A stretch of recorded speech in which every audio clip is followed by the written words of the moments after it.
Jake's journey. From homelessness to business mogul. Jake stood in the middle of the grand ballroom, the soft hum of conversation around him barely reaching his ears.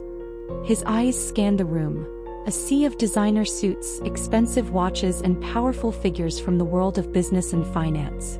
This was a world he had only dreamed of a year ago. But tonight he was here, part of the elite crowd, invited to one of Donald Trump's lavish networking events at his iconic hotel. The air felt different, electric with ambition and untold stories of success. It should have been the best night of Jake's life. And yet he couldn't shake the gnawing discomfort in his stomach. As a young man who had once slept on park benches, Jake had come a long way. He was no longer the boy clutching onto hope in a dirty corner of Central Park, hoping for a warm meal. Now he had an apartment, a steady job, and a mentor. None other than Trump himself. And yet, with every step he took through the crowd, he felt the weight of his past, an invisible reminder that he was still different from these polished professionals. But Jake had learned something over the past year. Something crucial. His value was no longer defined by his past mistakes or his difficult circumstances. It was about what he could do moving forward. As the evening wore on, he found himself deep in thought, when a voice interrupted his reflection. "You're Jake, right?" The man who spoke was in his mid-40s, sharply dressed, exuding an aura of success. Jake had noticed him earlier in the evening, talking about a high-stakes real estate deal. He seemed important. "Yeah, that's me," Jake responded cautiously. "I've heard a lot about you," the man said, extending his hand. "Quite the story. Mind if I sit?" Jake nodded, his curiosity piqued, but his instincts told him to be careful. For the first few minutes, their conversation was benign. Talk about Jake's journey, his time with Trump, and his goals. But as the conversation shifted, the man's tone changed. He leaned in slightly, lowering his voice. "You've got something most people here would kill for, Jake. Trump's trust. That's power. And it could make you a lot of money if you play your cards right." Jake frowned, his unease growing. "What do you mean?" The man's lips curled into a smile, one that didn't quite reach his eyes. "Let's just say there's a deal in the works, one that could use a little insider information. A nudge in the right direction. You help me and I'll make sure you're well compensated. A little something on the side. No one has to know." Jake's stomach churned. The offer was tempting, slick and smooth, but it didn't sit right with him. He thought about the moment years ago when he had found Trump's wallet in Central Park. He had kept it for a moment, but then he'd made the decision to return it, without hesitation. That single act had changed the course of his life. "I can't do that," Jake said, his voice steady but resolute. "It's not right." The man's smile faltered for a second, his face darkening. "You sure about that, kid? In this business, it's not about what's right or wrong. It's about results. Think about it." "No," Jake replied, his decision firm. "I don't need to think about it." The man stood up, ice cold now. "Suit yourself," he muttered, walking away. Jake watched him disappear into the crowd, feeling a mixture of anger and relief wash over him. He had made the right choice, he was certain of that. The next day he found himself back in Trump's office, recounting the encounter. Trump listened intently, his face unreadable. When Jake finished, Trump leaned back in his chair, a sharp smile spreading across his face. "You did the right thing, Jake," he said, his voice deep with approval. "People like that are everywhere. Always looking for shortcuts. But they never win in the end. You've got something they don't, integrity. And that's worth more than any deal."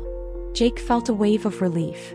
He had been nervous, worried that he might have overstepped by bringing it up. But Trump's words reassured him. "Thanks," Jake said, his voice full of gratitude. "I didn't want to let you down." "You didn't," Trump replied. "If anything, you've made me prouder of you. Keep making decisions like that and you'll go far." Weeks passed and Jake's life continued to evolve. He had a steady routine now. Meetings, business events, new opportunities. But there was one thing he couldn't shake. The past he had left behind still called to him. So, one cold winter afternoon he found himself back in Central Park, the place where it had all started. The park felt different now. The benches that had once been his refuge from the cold were no longer a symbol of his hopelessness but a reminder of how far he had come.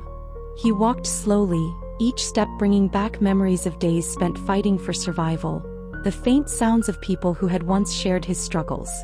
As he neared the fountain, he spotted a familiar face.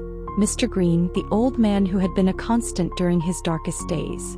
Mr. Green had always shared his food, his stories, his wisdom.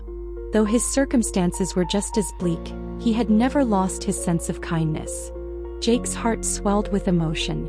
"Mr. Green," Jake called out, his voice catching. The old man turned, squinting at Jake before his eyes widened in recognition. "Well, I'll be. Look at you, kid. You're shining." Jake sat beside him, his emotions raw. "I've come a long way, Mr. Green. A lot has changed." They spent the afternoon catching up, Jake sharing his new life, his apartment, the events he had attended. And Mr. Green shared stories of the park's current residents, their struggles and small victories. Jake knew what he had to do. "I want to help," Jake said, his voice firm. "Not just you, but everyone still out here. I don't know how yet, but I want to do something." Mr. Green smiled, his eyes sparkling with pride. "You've already got the most important thing, Jake.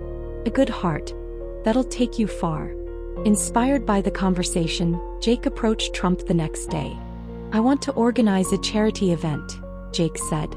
"To help the homeless." Trump leaned back in his chair, nodding. "That's a great idea. And you're the perfect person to lead it. Let's make it happen." The charity event was a huge success. Jake stood on stage, his voice steady as he shared his story with the audience. He spoke about his time in the park, about the kindness he had received, and the second chances he had been given. "I'm proof that one act of kindness can change a life," Jake said, his gaze sweeping over the room. "And together we can change many more." Months later, Jake was invited to headline a seminar at Trump Tower. The boy who had once slept on park benches was now a respected figure in business, standing before an audience of powerful people. As he spoke, he shared the lessons he had learned, the importance of integrity and the impact of paying it forward. "I didn't ask for this," Jake said, his voice strong. "But I'm grateful for it every day. And now, I'm working to make sure others get the same chance I had." The crowd erupted in applause. Trump stood in the back, a proud smile on his face. Later, he pulled Jake aside. "You've come a long way, kid," Trump said. "I always knew you had it in you."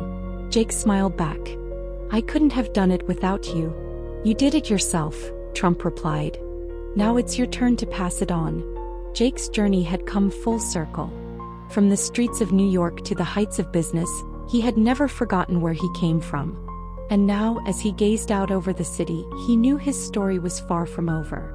There were still so many lives to change, so many stories to rewrite. This was just the beginning.